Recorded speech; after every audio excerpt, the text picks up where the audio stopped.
السلام علیکم ورحمۃ اللہ وبرکاتہ۔ الحمد للہ رب العالمین والصلاة والسلام علی رسولہ الامین وعلی آلہ وصحبہ اجمعین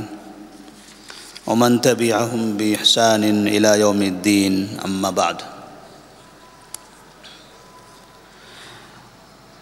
سید المرسلین صلی اللہ علیہ وسلم کی سیرت میں آج ہمارے درس کا عنوان ہوگا بیعت کے بعد ہجرت کی شروعات۔ نبی کریم صلی اللہ علیہ وسلم نے مدینے والوں سے بیعت کی تھی کہ آپ مدینہ میں ہماری حفاظت کرو گے، اور آپ صلی اللہ علیہ وسلم نے باقاعدہ اپنے چچا کے سامنے اس بات کا اظہار کر دیا تھا کہ میں اب مکہ چھوڑ کر مدینہ کی طرف ہجرت کرنے والا ہوں۔ نبی کریم صلی اللہ علیہ وسلم نے دیکھا کہ صحابہ رضی اللہ تعالیٰ عنہم مکہ میں بہت پریشان ہیں، لوگ انہیں مارتے ہیں، تکلیف دیتے ہیں، اور یہ بار بار کی پریشانی، ہمیشہ کا ظلم، یہ مسلمانوں کو پریشان کر کے رکھے گا۔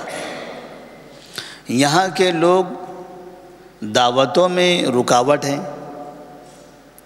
یہاں کے لوگ اسلام کو قبول نہیں کرتے، اسلام کی دعوت دینے والوں کو تکلیف دیتے ہیں۔ تو آپ نے سوچا کیوں نہ ایسی جگہ کا انتخاب کر لیا جائے جس جگہ جا کر دعوت عام کرنے میں، اسلام کو پھیلانے میں آسانی ہو، اور وہاں کے لوگ اسلام کو قبول بھی کر لیں، اور نبی پر ایمان لانے والوں کو کسی قسم کی کوئی تکلیف بھی نہ ہو۔ اس اعتبار سے آپ صلی اللہ علیہ وسلم نے خود ہجرت کرنے سے پہلے مکہ میں اپنے ساتھیوں سے کہا کہ آپ ہجرت کر جاؤ۔ جب آپ نے دیکھا کہ مدینے کے حالات سازگار ہیں، وہاں مسلمان جا سکتے ہیں، قیام کر سکتے ہیں، وہاں کے لوگ استقبال کرنے کے لیے تیار ہیں، ہر طرح سے مدد کرنے کے لیے تیار ہیں، تو تب آپ نے صحابہ رضی اللہ تعالیٰ عنہم سے کہا کہ آپ لوگ موقع دیکھ کر لوگوں کی نظروں سے اپنے آپ کو چھپا کر جس طرح ہو سکتا ہے صحیح سلامتی کے ساتھ مکہ شہر چھوڑ دو۔ صحابہ رضی اللہ تعالیٰ عنہم اب مکہ سے نکلنے کی تیاری کرتے ہیں۔ کسی کو موقع ملتا ہے باہر نکلنے کا اور کسی کو موقع نہیں ملتا۔ جنہیں موقع ملا تو وہ بھی بڑی مشکل کے ساتھ، اس لیے کہ جب بیعت کے بارے میں مکے والوں کو پتہ چلا کہ محمد صلی اللہ علیہ وسلم اور ان کے ساتھی اب اس شہر کو چھوڑ کر مدینہ جا کر آباد ہونے والے ہیں اور وہاں سے وہ اسلام کی دعوت دیں گے، تو باقاعدہ مکے والوں نے چاروں طرف نگرانی شروع کر دی کہ کوئی بھی شخص مکہ سے نکل نہ پائے۔ جو مکہ سے نکلنے کی تیاری کر رہا ہوگا اسے پکڑیں گے اور اس کی پٹائی کریں گے۔ تو اس طرح سے مکہ والے چوکنا ہو گئے اور باقاعدہ مسلمانوں کی نگرانی کرنے لگے کہ کون شخص ہے، کہاں رہتا ہے، اور کس وقت وہ گھر سے باہر نکلتا ہے، کون مدینہ کی طرف جانے کی تیاری کر رہا ہے۔ تو نبی کریم صلی اللہ علیہ وسلم کے ساتھیوں میں مکہ سے مدینہ کی جانب ہجرت کرنے والوں میں سب سے پہلا نام تھا ابو سلمہ رضی اللہ تعالیٰ عنہ کا۔ ابو سلمہ رضی اللہ تعالیٰ عنہ ہجرت کی تیاری کر رہے ہیں، مدینہ منورہ کی طرف اپنی بیوی اور اپنے بچے کو لے کر نکل پڑے۔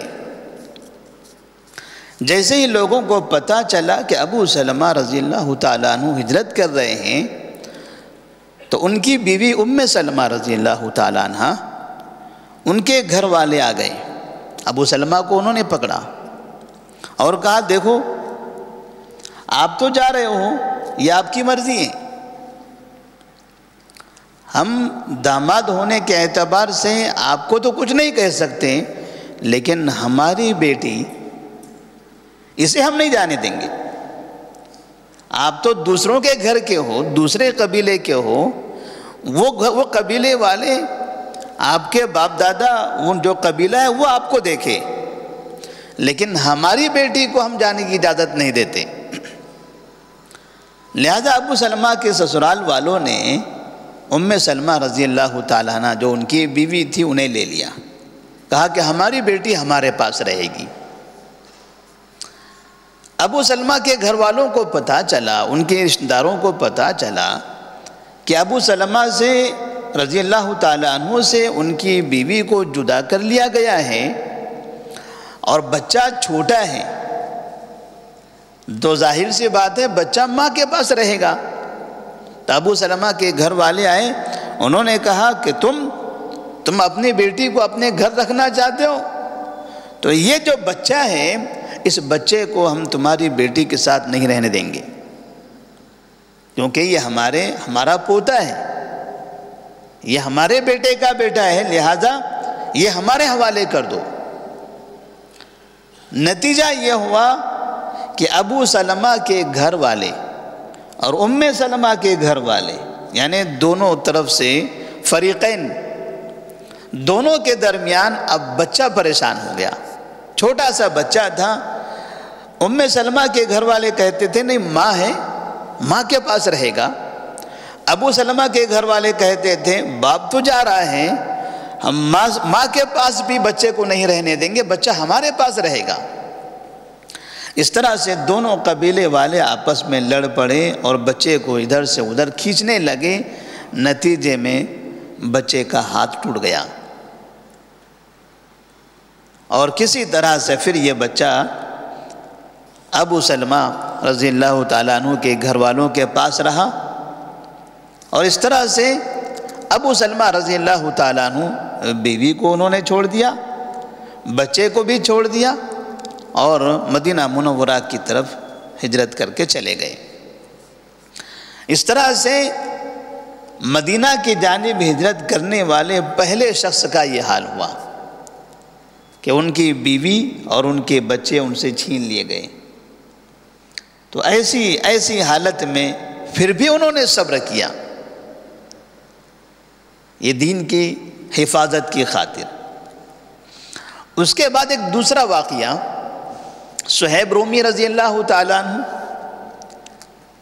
یہ مکہ سے ہجرت کر کے مدینہ کی طرف جا رہے تھے، تو مکے والوں نے کہا صہیب رومی رضی اللہ تعالیٰ عنہ سے کہ اتیتنا سعلوکا حقیرا فکثر مالک عندنا، کہ تم ہمارے پاس جب آئے تھے، اس شہر میں جب تم آئے تھے تب غریب و فقیر آدمی تھے، یہاں رہ کر تم نے دولت کمائی ہے، لہذا ثم تريد ان تخرج بمالك ونفسك، اب تم اس شہر سے جا رہے ہو تو مال لے کر جا رہے ہو، یہ مال یہاں کا کمایا ہوا ہے، آپ یہاں سے جانا چاہتے ہو تو یہاں کی کمائی ہوئی دولت ہم آپ کو ساتھ لے جانے نہیں دیں گے۔ صہیب رومی رضی اللہ تعالیٰ عنہ فرماتے ہیں ارأیتم ان جعلت لکم مالی اتخلون سبیلی، اگر میں نے یہ دولت تمہیں دے دی تو مجھے جانے دو گے؟ انہوں نے کہا ہاں۔ تب کہا فإنی قد جعلت لکم مالی، ٹھیک ہے میری جتنی دولت ہے جتنا مال ہے سب لے لو، میں تنہا یہاں سے نکلتا ہوں۔ صہیب رومی رضی اللہ تعالیٰ عنہ مکمل خالی ہاتھ مکہ مکرمہ سے مدینہ منورہ کی جانب ہجرت کر کے چلے گئے۔ یہ دو مثالیں ہیں ابتدائی ہجرت کرنے والے صحابہ رضی اللہ تعالیٰ عنہم کی، اب اس طرح سے آہستہ آہستہ کئی صحابہ جیسے جیسے جس کو موقع ملتا تھا وہ نکلتے تھے، اور ہر صحابی کے ساتھ ایک الگ الگ داستان پیش آتی تھی۔ کسی کو ان کے گھر والے روک لیتے تھے، کسی کو راستے میں پکڑ کر مارا جاتا تھا، کسی کو گھر میں بند کر دیا جاتا تھا، کسی کو ان کے گھر والے ہی لوگ ہی پکڑ کر مارتے تھے، کوئی رات کی تاریکی میں نکلتا تھا، کوئی دن کے اجالے میں نکلتا تھا، کوئی چھپ کر جاتا تھا۔ بہرحال صحابہ رضی اللہ تعالیٰ عنہ جیسے جیسے موقع ملا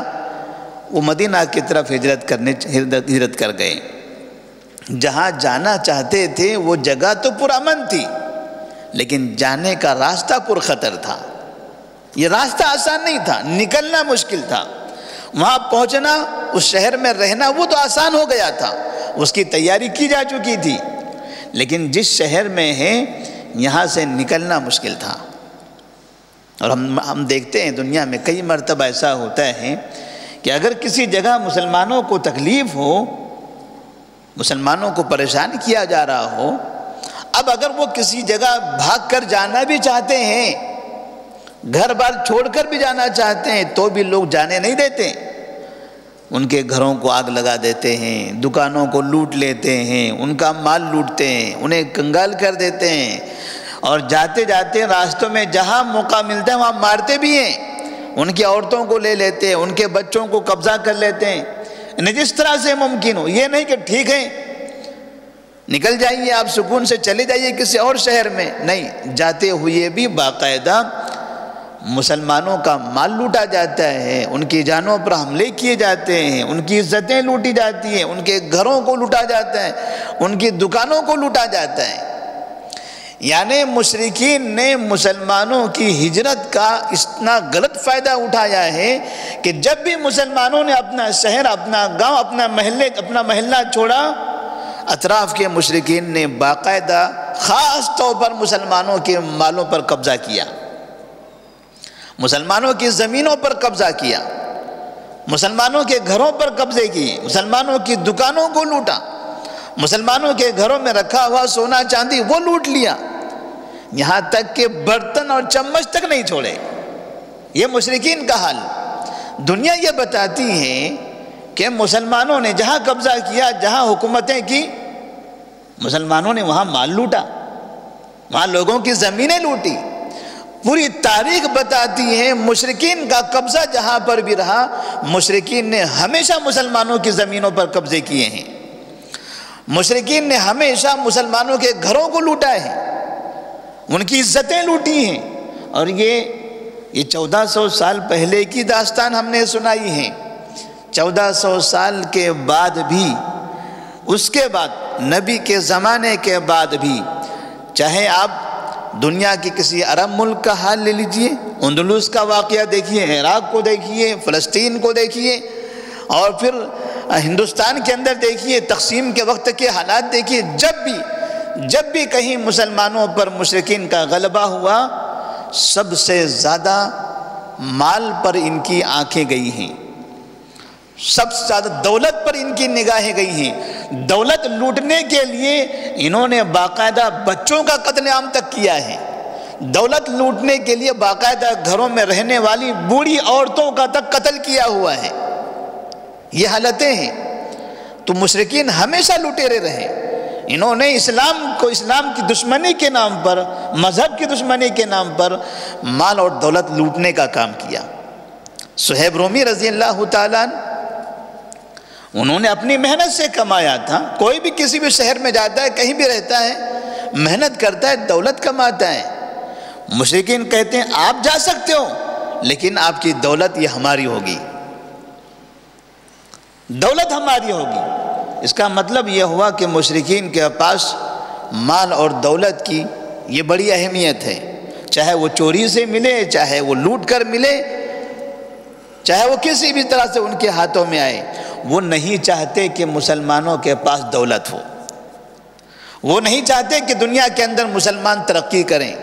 اس لیے جب بھی مسائل پیدا ہوتے ہیں، سب سے پہلے مسلمانوں کی دکانوں پر، ان کے گھروں پر، ان کی گاڑیوں پر، ان کی ٹو ویلروں پر، ان کی کاروں پر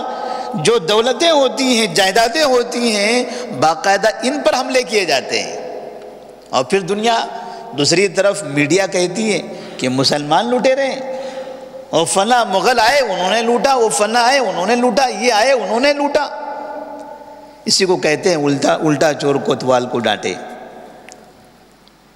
لیکن اللہ تبارک و تعالیٰ نے مسلمانوں کی دولت میں اتنی برکت عطا فرمائی ہے، آج بھی ہم دیکھتے ہیں 70 سال پہلے مسلمان مکمل لٹے ہوئے تھے، کچھ بھی نہیں تھا ان کے پاس، پوری زمینیں لوٹ لی گئی، گھر لوٹ لیے گئے، دکانیں لوٹ لی گئی۔ 70 سال کا عرصہ گزرا، مسلمانوں نے خون پسینہ بہا کر، مزدوری کر کے، کھیتوں میں کام کر کے، گھروں کو صاف کر کے، اللہ تبارک و تعالیٰ کے حکم سے ایسے اس کی برکت سے اتنی دولت کمائی کہ الحمدللہ دنیا کے تقریباً علاقوں میں مسلمان پھر سے مشرکین کے مقابلے میں کھڑے ہو گئے۔ اللہ تبارک و تعالیٰ کے دین کی حفاظت کرو گے، اللہ تبارک و تعالیٰ دنیا ہمارے قدموں میں رکھ دے گا۔ ہم اللہ کے نظام کی پابندی کر، دنیا کے قانون کی پابندی کریں گے، وہ قانون بنانے والا ہماری حفاظت کرے گا، قانون بنانے والا ہماری جان کی حفاظت کرے گا، ہمارے مال کی حفاظت کرے گا۔ اور قانون بنانے والے کو پتہ ہے کہ میرے قانون کے پابندی کرنے والے کا مال لوٹا گیا، لہذا اس کے مال کی بھرپائی کرنا ہمارے ذمہ ہے۔ اس کا گھر جلایا گیا، یہ میرے قانون کی پابندی کرتا تھا، لہذا اس کو گھر دینا اب میرے ذمہ ہے۔ اللہ تبارک و تعالیٰ کا یہ طریقہ ہے۔ اللہ تبارک و تعالیٰ کے دین کی حفاظت کرنے والوں کو اللہ تبارک و تعالیٰ ضائع نہیں کرتا۔ اللہ سے دعا ہے کہ اللہ تبارک و تعالیٰ دنیا میں جہاں کہیں پر بھی اسلام کی دعوت دینے والے، اسلام کی حفاظت کرنے والے، اللہ تبارک و تعالیٰ کی فرما برداری کرنے والے، اللہ کی دین کی حفاظت کرنے والے افراد موجود ہیں، اللہ ان سب کی جان اور مال و عزت کی حفاظت فرمائے۔ والسلام علیکم ورحمۃ اللہ وبرکاتہ۔